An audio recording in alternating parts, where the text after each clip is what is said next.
1960 के दशक में ब्रिटेन के प्रधानमंत्री हैरोल्ड विल्सन ने कहा था, राजनीति में एक हफ्ता बहुत लंबा होता है, लेकिन डोनाल्ड ट्रंप के दौर में तो एक एक दिन मायने रखता है। जब से डोनाल्ड ट्रंप प्रेसिडेंट बने हैं, जियोपॉलिटिक्स में अस्थिरता आ गई है। डोनाल्ड ट्रंप अपनी बातों में और एक्शंस में जितने बोल्ड है उतने ही अनप्रेडिक्टेबल। 2 अप्रैल 2025 लिबरेशन डे पर ट्रंप ने रेसिप्रोकल टैरिफ्स अनाउंस किए और इसी के साथ अमेरिका और चाइना में ट्रेड वॉर शुरू हो गई। काफ़ी ड्रामेटिक इवेंट्स के बाद अमेरिका और चीन के बीच बढ़ती ट्रेड वॉर अचानक थम सी गई, जब मई के मध्य में जिनोवा में बातचीत के दौरान दोनों देशों ने 90 दिनों की ट्रूज यानी अस्थायी युद्ध विराम पर सहमति बना ली। टैरिफ अस्थायी रूप से कम कर दिए गए और बदले में चीन ने क्रिटिकल मिनरल्स पर लगे एक्सपोर्ट कब से जुड़े नॉन टैरिफ काउंटर मेजर हटा लिए। इससे दोनों देशों में एक खुशी की लहर दौड़ गई। ऐसा लगा कि रिश्ते सुधरने की दिशा में बढ़ रहे हैं, लेकिन 31 मई को ट्रंप ने फिर से चीन पर जिनेवा समझौते को तोड़ने का आरोप लगाया और कहा कि चीन ने क्रिटिकल मिनरल्स पर लगी पाबंदियों को हटाने का वादा तोड़ा है। दूसरी तरफ बीजिंग ने भी अमेरिका पर आरोप लगाया है कि उसने जिनेवा ट्रूस की भावना का उल्लंघन किया है, खासकर जब अमेरिका ने ऐसा गाइडलाइन जारी किया जिसमें चाइनीज कंपनी हुआई द्वारा बनाए गए एआई चिप्स के उपयोग पर रोक लगाने की बात कही गई। दुनिया की बड़ी बड़ी डील्स, समझौते और ट्रूस सब बेकार हो जाते हैं जब एक देश ट्रेड को हथियार बना लेता है। आज की दुनिया में जंग सिर्फ हथियारों से नहीं, टेक्नोलॉजी और सप्लाई चेन से भी लड़ी जाती है और इस नए युद्ध में चीन के पास एक अदृश्य हथियार है, रेयर अर्थ एलिमेंट्स, जिनके बिना आज की टेक्नोलॉजी अधूरी है। उनका सबसे बड़ा एक्सपोर्टर है चीन और यहीं से उसे मिलती है ताकत, दूसरे देशों को झुकाने की ताकत। ग्लोबल बोल पर आज हम बताएंगे कैसे ये मिनरल्स सिर्फ धरती से निकले पत्थर नहीं, बल्कि आज की ग्लोबल राजनीति में सबसे खतरनाक हथियार बन चुके हैं। जब बात ग्लोबल पावर की होती है तो चीन के पास एक ऐसा ट्रम्प कार्ड है जिसे दुनिया नजरअंदाज नहीं कर सकती। रेयर अर्थ एलिमेंट्स, ये वो तत्व है जो electric vehicles, fighter jets, missiles, mobile phones और विंड टर्बाइन जैसे हाईटेक प्रोडक्ट्स के लिए जरूरी होते हैं। और चीन दुनिया के लगभग 90% रेयर अर्थ्स और 100% हैवी रेयर अर्थ्स का प्रोडक्शन करता है, यानी दुनिया का टेक्नोलॉजिकल इंफ्रास्ट्रक्चर काफ़ी हद तक चीन के कंट्रोल में है।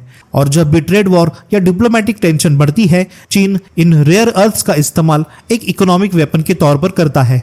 2010 में जापान के साथ एक टेरिटोरियल विवाद के दौरान चीन ने रेयर अर्थ्स का एक्सपोर्ट रोक दिया था, जिससे जापानी इंडस्ट्री हिल गई थी। आज वही रणनीति वो अमेरिका के खिलाफ भी अपना रहा है। जैसे ही अमेरिका ने चीनी टेक कंपनियों पर पाबंदियां लगाई, चीन ने रेयर अर्थ्स के एक्सपोर्ट लाइसेंस पर सख्ती शुरू कर दी। इसका नतीजा ये हुआ कि फोर्ड, BMW और सुजुकी जैसी ग्लोबल ऑटोमोबाइल कंपनियों को अपने ईवी प्रोडक्शन प्लांट्स अस्थायी रूप से बंद करने पड़े। अमेरिका की इंडस्ट्री एसोसिएशन ने शिकायत की है कि चीन रेयर अर्थ मिनरल्स के एक्सपोर्ट के लिए लाइसेंसेस बहुत धीरे धीरे जारी कर रहा है। न्यूयॉर्क टाइम्स ने रिपोर्ट किया है कि फोर्ड मोटर्स को शिकागो का SUV प्लांट बंद करना पड़ा क्योंकि वहां के सप्लायर के पास रेयर अर्थ मैग्नेट्स खत्म हो गए थे। ये मैग्नेट्स कारों में स्टीयरिंग, ब्रेक और फ्यूल इंजेक्शन जैसे सिस्टम्स के लिए जरूरी होते हैं। चीन में मौजूद European union chamber of commerce ने भी कहा है कि चीन की धीमी एक्सपोर्ट अप्रूवल प्रक्रिया की वजह से फैक्ट्रियों का प्रोडक्शन शेड्यूल बिगड़ रहा है। चीन की ओर से एक्सपोर्ट कंट्रोल्स के जरिए ऐसे इंडस्ट्रियल कंपोनेंट्स की सप्लाई को रोकना जिनसे बड़े पैमाने पर नौकरियां पैदा हो सकती है, ये पूरी दुनिया के लिए चिंता की वजह बन गया है। इन घटनाओं से साफ हो गया है कि अब टेक्नोलॉजी और सप्लाई चेन ही असली जंग का मैदान बन चुके हैं।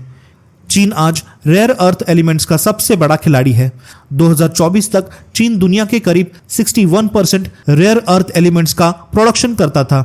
उसके पास लगभग 44 मिलियन टन का भंडार है, यानी ग्लोबल रिजर्व का 44%। और सबसे खतरनाक बात, चीन दुनिया के 100% हैवी रेयर अर्थ एलिमेंट्स का अकेला प्रोड्यूसर है, जिनका इस्तेमाल सबसे पावरफुल मैग्नेट्स और डिफेंस टेक्नोलॉजीज में होता है। अप्रैल 2025 में चीन ने 7 critical rare earth elements samarium, gadolinium, terbium, dysprosium, lutetium, scandium और यट्रियम के एक्सपोर्ट पर कंट्रोल लगाया। इसका सीधा असर ग्लोबल सप्लाई चेन पर पड़ा। फोर्ड, सुजुकी और BMW जैसे कंपनियों को EV प्रोडक्शन टेम्पररी तौर पर बंद करना पड़ा क्योंकि मैग्नेट्स बनाने वाले मटेरियल्स की सप्लाई रुक गई थी। चीन ने रेयर अर्थ मेटल्स को ग्लोबल ट्रेड वॉर में एक रणनीति का हथियार बना लिया है और भारत भी अब इसकी सीधी चपेट में है। रेयर अर्थ एलिमेंट्स जैसे डिस्प्रोसियम और टर्बियम उन मैग्नेट्स के लिए जरूरी है जो electric vehicles, missile guidance system, wind turbines और मोबाइल फोन्स में इस्तेमाल होते हैं। चीन इस समय दुनिया के 100% हेवी रेयर अर्थ्स का अकेला उत्पादक है और इस वर्चस्व का इस्तेमाल वो तब करता है जब भी कोई देश उसकी नीतियों का विरोध करता है।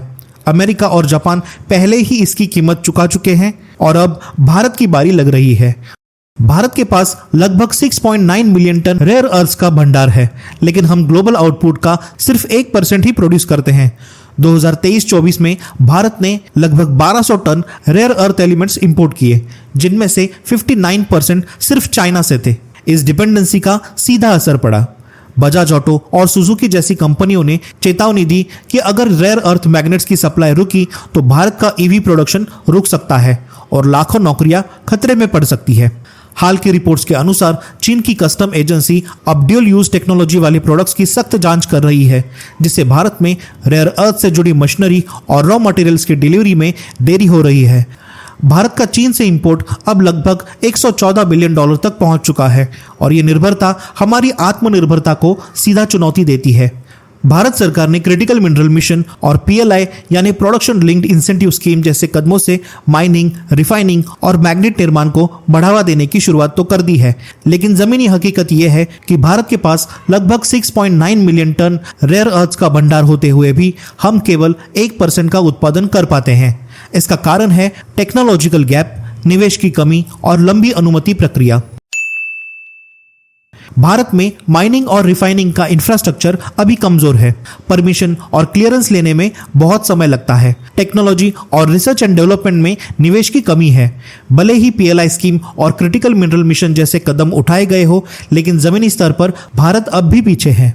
तो आखिर इसका समाधान क्या है? भारत को अब 3 मोर्चों पर रणनीति बनानी होगी। घरेलू उत्पादन को तेज करना, जापान, ऑस्ट्रेलिया जैसे देशों के साथ सप्लाई चेन पार्टनरशिप बनाना, टेक रिसाइकलिंग और रिसर्च एंड डेवलपमेंट को बढ़ावा देना ताकि हम अपने ही इस्तेमाल किए गए संसाधनों से दोबारा सप्लाई तैयार कर सके। चीन पिछले 50 सालों से इस क्षेत्र में ट्रिलियंस का निवेश कर रहा है और अब उसने एक ऐसा युद्ध क्षेत्र तैयार कर दिया है जहां जंग मिसाइलों से नहीं बल्कि खनिजों से लड़ी जा रही है। भारत को अब तय करना होगा कि वो इस मिनरल वॉर में सिर्फ एक शिकार रहेगा या फिर एक रणनीतिक योद्धा बनेगा। तो चाइना के इस मोनोपोली से लड़ने के लिए दुनिया क्या कर रही है? अमेरिका ने माउंटेन पास प्रोजेक्ट को फिर से शुरू किया है। यूरोपियन यूनियन ग्रीनलैंड और अफ्रीका में नई माइनिंग साइट्स तलाश रहा है। जापान ने पैसिफिक ओशन में डीप सी माइनिंग का ट्रायल शुरू कर दिया है, लेकिन इन सब प्रयासों में वक्त लगेगा और तब तक चीन का दबदबा बना रहेगा। चीन ने एक ऐसा इनविजिबल वेपन बना लिया है जो ना गन से चलता है ना मिसाइल से, बल्कि रेयर मिनरल से चलता है। ये इकोनॉमिक वॉरफेयर का एक नया मॉडल है और भारत के पास मौका है कि वो इस युद्ध में शिकार नहीं बल्कि खिलाड़ी बने। रेयर अर्थ्स पे कब्जा मतलब फ्यूचर टेक पे कब्जा।